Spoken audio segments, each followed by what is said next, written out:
আপনি জানেন কি কিভাবে বড় বড় পাহাড় কেটে টানেল তৈরি করা হয়? যেখানে বড় বড় টানেল তৈরি করার জন্য বিশাল আকৃতির গোলাকার মেশিন ব্যবহার করা হয়। এই ধরনের টানেল কিভাবে তৈরি করা হয় চলুন জেনে নিই। পাহাড়ের ভিতর টানেল তৈরি করার জন্য যে বিশাল আকৃতির গোলাকার মেশিন ব্যবহার করা হয় এগুলি টানেল বোরিং মেশিন নামে পরিচিত।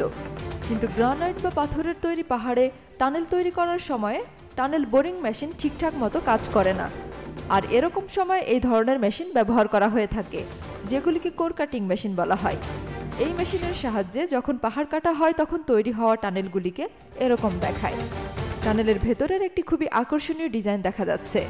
ম্যানুয়াল পদ্ধতিতে দক্ষ কর্মীরা এইভাবেই টানেলের ভেতরের ডিজাইন তৈরি করেন।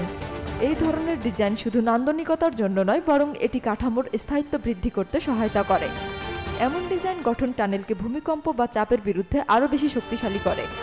এভাবে পৃথিবীর সবথেকে বড় বড় নান্দনিক টানেলগুলো তৈরি করা হয়ে থাকে।